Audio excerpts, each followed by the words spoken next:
the all-new BMW 7 Series in a special Autobahn test here today with Thomas and Autogefühl in 4K full screen, full length. Let's go here with this huge new front of this new generation. Well, can you still say double kidney or mono kidney even? It is all over the place actually. Here with a chrome frame around, you can also get a dark look with the shadow line if you like. The headlamps here with a crystalline look, this is actually also an option. And the kidney can also be illuminated if you went for that one. 5.39 m or 212 inches is the length. So only the long wheelbase version now. Before they are differentiated in short wheelbase and long wheelbase. But the short wheelbase version, they weren't sold in so high numbers. And this one here is even grown in length. Then the wheels 19 to 22 inch. These here are 21 inch wheels. And we also have the M Sport pack today. We see the badge here and overall some sporty elements. Here the frames around the windows, you can get it here in the black one with the shadow line, but you can also just go for classic chrome frames. Technology wise, we can have the rear axis steering. They call it integral active steering. And the rear wheels go in the opposite direction than the front wheels. That really helps when parking in and out, and it's combined with the anti-roll control. Air suspension, however, is standard for every 7 Series, and it goes lower, for example, when you drive faster or when you are in the sport mode, to give you a little bit more feedback. What I appreciate about the rear design is that they went angular, more German Bauhaus style. You can see it here, whereas more and more cars go in a like raindrop, bulb, roundish direction. Also, of course, due to aerodynamics. What do you think? Which design direction would you actually take? Here, the very horizontally integrated tail lamps and also the turning indicators look quite fancy, both in the rear and in the front. You can get this simple key fob, and that's cool because it's just light and easy to control. But you can also get this computer-like key fob where you can also see some visualizations and so on. And another option is also automatic doors. Here you press this one and then you wait a little bit and then it opens automatically. The question is, what happens actually? You can, by the way, also close it manually, and then here there's also a soft close available. What happens when I just stand still here? Am I getting pushed away by the door? There we go. So it stops here. Interesting. So obviously a sensor and not actually acting on contact, which would not be ideal indeed. And then first look at the interior. You can get this crystalline look here. It looks fancy, but it also gets some reflections to the interior. And this is also this crystalline look here. This also integrated with the ambient lighting. We have the M Sport badge here because we have the M Sport pack. And that is also then together with the M Sport steering wheel, which has this sportier setup here and overall look. Pretty fancy indeed, actually. And the seats, they are animal skin here today. However, the new 7 Series also offers the so-called Veganza material. That's a high-grade leatherette, an evolution of Sensatec, and it would look almost the same and also feels very soft. Actually, even softer than this one here. Then you have nice comfort from the seats. I feel if you compare the luxury segment, the Audi A8 seats are also very good. If you think about the Mercedes S-Class, they are even more voluminous, I would say. There you feel like more sitting on the seat. Here, the thing is that you still feel, yes, luxury sedan, but it also wants to be a driver's car at the same time. But will this work? We'll find out in the driving part. Am I tall enough? Well, is the car tall enough? Here, 189 or 6'2", that still leaves a lot of headroom. And this is then the panoramic roof. However, it's not one you can open. The only thing that you can do is put the shade. Closing the doors also works automatically. When I hit this button here, then magic. Thanks to the inspiration of the Tesla Model X, we can just hit the brake. Interior cockpit overview, really impressive and clean. Not too many real buttons left. Somewhat here at the steering wheel, a mix basically. Here in the basement garage you can very well see how the ambient lighting switches according to the driving modes. That looks really spectacular. And you can also see how it kind of builds up from the side. Wow, really cool. Look at that. Here also this shining effect, it changes a little bit. Or maybe here in the relax mode, that's a little bit more subtle. And when you hit the turning indicators, you can see you also have this interior visualization of that. Digital instruments, clear to read, and you can also adjust the content you want to see in the middle part with this one here. This is the car internal GPS. However, you can also get Apple CarPlay or Android Auto in there, and then you can also change the whole layout. Here you can see the combination, Apple Maps from CarPlay and then also in the digital instruments. And for Android Auto, the combination would be Android Auto with Google Maps in there. You can also get a head-up display, infotainment system. You can control it here via touch, but also with the lower control unit. So both is possible. That's good. You have a lot of different apps available. It's somewhat a little bit overload, but you get along with that bit by bit. The visualizations are pretty cool. Here the climate unit is in the screen. I prefer it with a physical knob, but for this solution, it's quite okay to use. However, here with seat heating activation, it's always, too many steps, I think. And when you switch here the My Modes, for example, has also a nice visualization. So on the visual side, pretty cool. But on the user interface, I think it could be a little bit easier. This is the Apple CarPlay integration. That looks quite fancy, doesn't it? And a very spectacular feature is always here the camera cleaning function.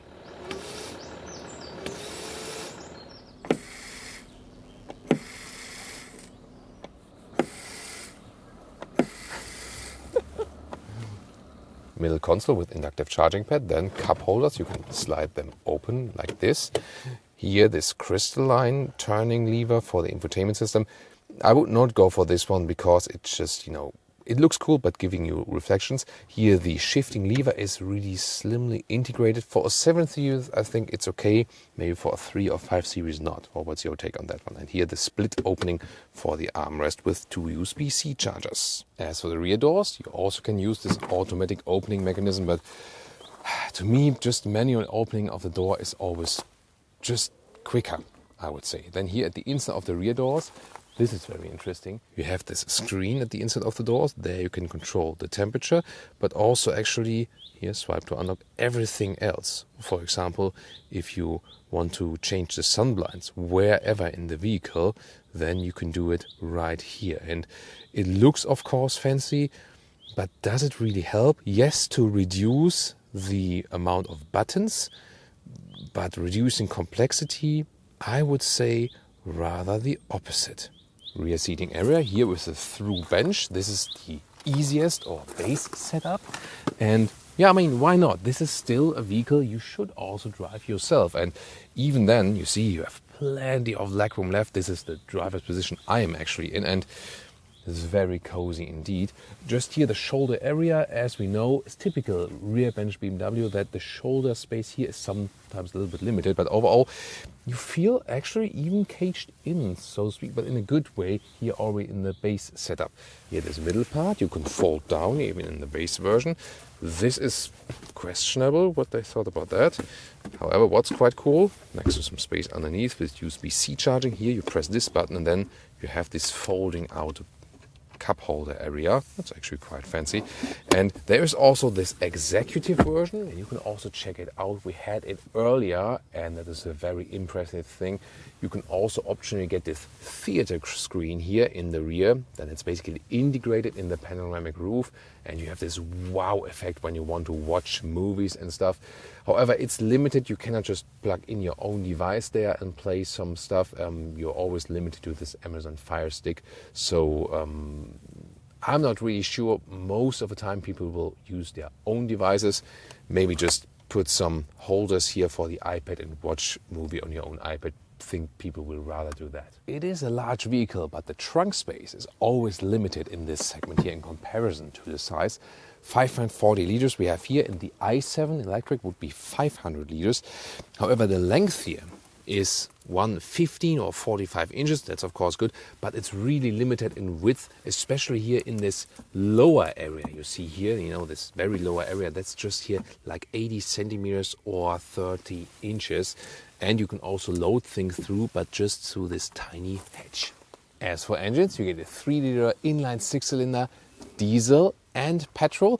based on the 3-liter petrol, also a plug-in hybrid. Then there's the 4.4-liter V8, you can get it in the Northern American market, and the BMW i7, the pure electric version. In an earlier test, we did the i7 versus the V8. Today, it's 6-cylinder time. Welcome to Thomas's Luxury Driving Lounge. That starts today on the German Autobahn. We pick the My Mode selector, put it to Sport, and also here in the shifting lever, the S shifting mode. And this is here unlimited speed on the German motorway, and we start at about 50 kilometers an hour and accelerate it out. Let's go.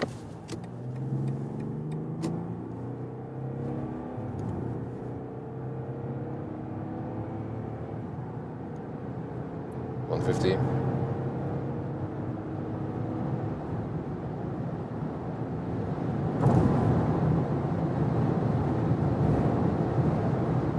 $200 kilometers an hour, 125 miles an hour, and it's so silent in here, so smooth. Still it's accelerating, and it feels like nothing indeed. So it's really like moving a normal vehicle at 100 kilometers an hour. I can normally speak, I don't even have to really raise my voice. Of course, there's more wind noise than at lower speeds, but wow, and air suspension goes a little bit stiffer than in the sport mode. Now on the brakes, yeah, of course, you feel just the weight that is moving. Brakes are good, definitely, you know, and also good feeling in it. But you can't deny that there's like this way, you know, you almost have like, feels like a brain lag, you know, like when they're like going forward, and because you feel all this weight is being reduced and in speed. Wow. And of course at the same time you can go back here to the normal mode, also go back to the normal shifting mode, and then it's all about being smooth. And that's the cool thing. So in the air suspension is somewhat soft, that it dampens out everything, but it's not as soft as it would be, you know, unsporty anyway, you know. Here's then the ambient lighting. Look at that. So every time you're going into a tunnel, it's like, whoa, that's really, really cool, right? You know, all the way around. Super beautiful. You can, of course, change the colors and so on, as we shown to you earlier. Wow. Yeah, you can really enjoy driving every single tunnel here. To me, the best thing about this vehicle is we start with an acceleration, then we went smooth here, enjoying this luxury atmosphere, and it can do both. So although it is this ultimate luxury sedan by BMW, it is still a driver's vehicle. And here, you know, I'm just easing around, and then when I want to do a lane change or something, it still feels sporty. It still feels like a BMW, as it's supposed to be. Steering feel is also good. No dead zone area, I have a good feeling for it. Actually, better steering feel than in the BMW 3 Series, which is not right, you know, but it's still the case. Nice also here the turning indicator. You always feel like, you know, it's fun to use it, you know. You put it in, it has a good haptic feedback. Also how it snatches back in position, that's a lot of fun to do that. And here also left and right combination, that's the thing, you know. Luxury sedan, yes, but still a BMW, still a driver's car. As for assistance systems, here, check out adaptive cruise control with active lane keeping assist. See here a slightly right bend on the motorway. Smooth reactions from the steering wheel. So that is also well done, very sophisticated indeed. And of course there's also blind spot monitor. You've maybe already seen it in the side mirror when someone is overtaking, which is not happening that often when driving this vehicle, definitely. Maybe you've already seen that the ambient lighting also switches according to the driving mode. So when I'm, for example, here, that was like 60 now for 5 meters, and then it's 80 again. Yeah, I don't know. Sometimes German traffic routes are weird. So here going from personal to the sport mode. Of course, you can also individualize it. Look at that, you know, with the... it was first time complete, and now it's like this split, the personal color and the red. That's really cool. And here, for example, also like efficient mode. Oh, then it's off actually, because that's... Oh no, there we go. So yeah, you can play around with that quite a lot. One more time, sticking to the sport mode as shifting mode, and So when we accelerate out from, oh, what's that? Interesting. Small construction site. So almost past it, and one more acceleration we can do from 90. Let's go.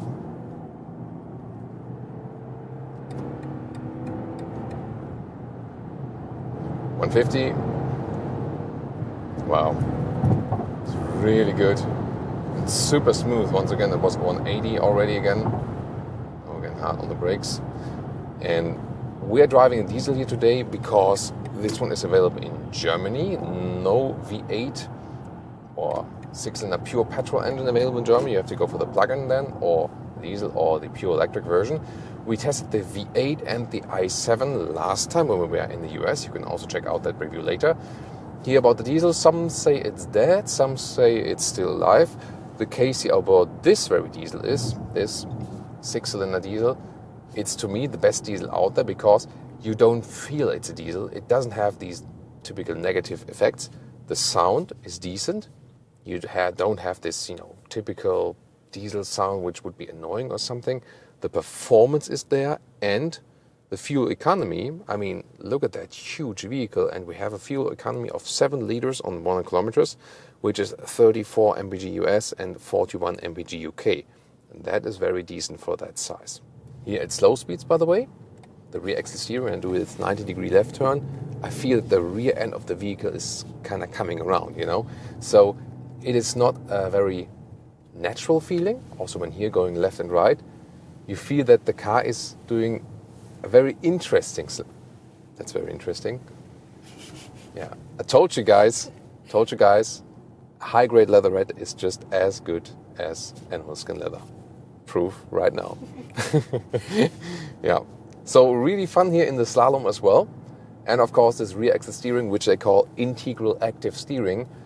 This really helps in parking in and out, and also when you're doing a U-turn and so on. So when you have a vehicle of that size, it's really, to me, a must-have feature, at least when you have, some, narrow roads and so on, or parking situations.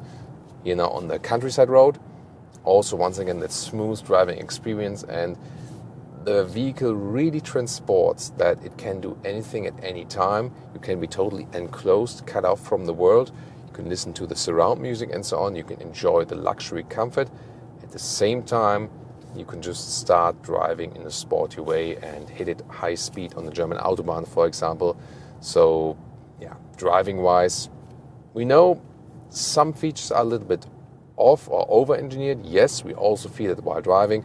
For example, also like switching the driving modes is, to me, a little bit too complicated. And then once again, they stick here with this mode view all the time. I think it depends on the let's see, if it still does here. I've seen different versions of this software. So may I pick the mode? Let's see if it switches back to the GPS. Some versions did it. Some newer versions in other vehicles I've seen do it not. I think here it still sticks to the view, because usually you want to go back to the GPS view automatically. But they said they want to fix it at least with some newer software versions. So, yeah, some things over-engineered. You also feel it while driving, but the pure hardware of the vehicle and what it gives you from a driving feeling is still overwhelming. And of course, here for this vehicle, we also need the part where I am being chauffeured. In this case, then, with the most beautiful chauffeur in the world. Not James this time. So I'm sitting here in the rear, and it's really comfortable, although it's not the executive package. You can have a lot of legroom still if you move the passenger seat forward, and you also have your control centrally here. For example, I can close all sun blinds at the same time. You can see it right here and also behind me. Yeah, that's a pretty fancy feature, isn't it? While controlling the screen here and the temperature, I mean, here at least as a passenger in the rear, you have time to control things. So that's different than when some functions are in the front, a little bit more complicated. But here, to me, the thing is that the air suspension is evening out all the bumps and so on. You can also open the blinds again, why not? And do I still feel that the car is sporty? Well, the rear axle steering here in tighter corners, you also feel that as a rear passenger, but it's actually good because it kind of like even out the G-forces. And in most cars, it's that in the front seat you are more comfortable. Here you can really think about, you can pick either, you know, because also pretty soft as well. All the ergonomics are also actually quite good. Just here, left and right shoulder, you see these parts are a little bit more forward. And then when you are, you know, really wide shoulders, that can be somewhat of a problem. But that's all talking on a very high niveau or level. So overall, yeah, it's also pretty cool being chauffeured right here. What do you think about the all-new 7 Series? Tell me in the comments. And now tune in to the 7 Series review with the V8 and the i7 or the Mercedes S-Class.